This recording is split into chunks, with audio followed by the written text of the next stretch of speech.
Songan. Songan mana maksud ada? Kayak songan. Aku lihat songan kamu jalan dari rumah. Tak songan.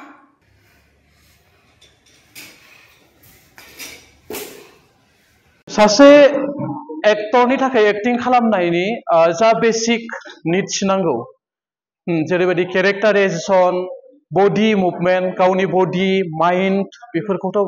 Train खालामनो जोबोद गोनांथि थायो acting खालामनो थाखाय आरो लोगोसे भइस एन्ड स्पीच जोंनि गाराङा बोरै जानांगौ बा भइसखौ बोरै थ्र खालामनांगौ पिचखौ बोरै आप डाउन खालामनांगौ बीट थायो बेयाव बेफोर गासैखौबो ट्रेन खालामनाय जागोन आरो लोगोसे फिजिकेलखौबो एसे ट्रेन खालामनाय जागोन बेनोसै जेरैबायदि स्टेनिस्लावस्किनि रियलिस्टिक एक्टिं थियरि दोङो माखासे टेकनिक दं बेयाव टुल्स एन्ड टेकनिक्स बेफोर गासैखौबो जेसेबां हायो जोङो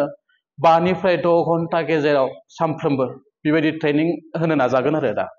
थांखियाथ' जोबोद गुवार जोंनि तामुलपुर ओनसोला थारमाने मोजां मोजां एक्टर ओंखारथों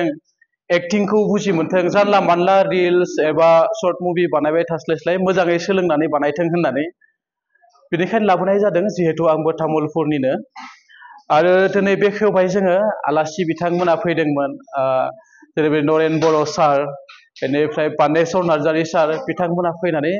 जोंनि बे हाबाफारिखौ बेखेवबाय आरो बेयो 20 सानसिम थागोन आरो लास्टआव जों मोनसे प्रडाक्शन ओरिएन्टेड लाखिदों नालाय मोनसे मोजां नाटक खालामगोन गोदान आरो लोगोसे गोजाम जोंनिया मोनसे दंखायो बेखौबो खालामफिनगोन सान थागोन सार 20 सान थागोन आरो खाथि खालानि जेसेबां सुबुंफोर दङ गेजेर गेजेर फैनानै नायफैनो हागोन बेयाव फैनानै आरो फाइनेल श' खालि बयखौबो फैनो थाखाय आङो गुरै खावलायबाय 25 खालाराव जागोन जुलाइ दाननिनो